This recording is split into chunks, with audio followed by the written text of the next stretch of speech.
উনি কেমন জানি ঠান্ডা চোখ দিয়ে এমন যেন বলতে চান ইতে কিতা খবরে বাবা। গভীর রাতে ছিনতাই বা ডাকাতি করার জন্য গাছ ফেলতে হয় না মানুষ স্পিকার, ওই সংস্কারিত রাস্তাটাই যথেষ্ট। যে কোনো অবস্থায় যে কোনো পরিবেশে আজান শোনার সাথে সাথে আপনি বিরতি দেন, এই জন্য আপনাকে আবারও ধন্যবাদ। আল্লাহ সুবহানাহু ওয়া তাআলা আপনাকে কবুল করুন, আমিন। মানুষ স্পিকার, আমার নির্বাচনী এলাকা 32 গাইবান্ধাচার গোবিন্দগঞ্জে গোবিন্দগঞ্জ চৌমাথা থেকে মহিমাগঞ্জ রেল স্টেশন পর্যন্ত যে রাস্তাটা, এটা স্থানীয় সরকার পল্লী উন্নয়ন ও সমবায় মন্ত্রণালয়ের আওতাধীন। আমি আমাদের নির্বাচনী এলাকার প্রতিবেশী মাননীয় প্রতিমন্ত্রী মহোদয়কে আসলে দৃষ্টি আকর্ষণ করে তাকে একটি দাওয়াত দেওয়ার জন্য আসলে দাঁড়িয়েছি।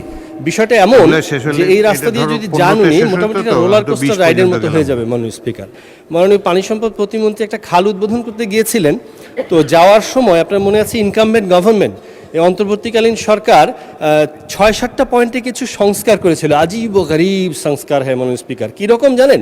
আপনার স্পিড ব্রেকার তৈরি করেছে রাস্তা ঠিক করতে গিয়ে। কিছু কিছু জায়গায় স্পিড ব্রেকারের মতো এই উঁচু উঁচু ইট রেখে কয়েক ফিট দূর দূর করে, এটা আপনার কীভাবে রাস্তা সংস্কার হয় আমরা জানি না। তো ঘটনাটা হয়েছে কি, মাননীয় পানি সম্পদ প্রতিমন্ত্রী যাবেন জন্য দুই পাশে কিছু মাটি ফেলে অ্যাপ্রোচ করা হয়েছিল।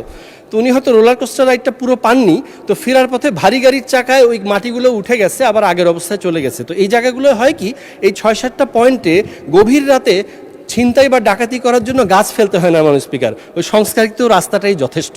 আপনাকে অবশ্যই ওখানে গাড়িটা একটু স্লো করতেই হবে।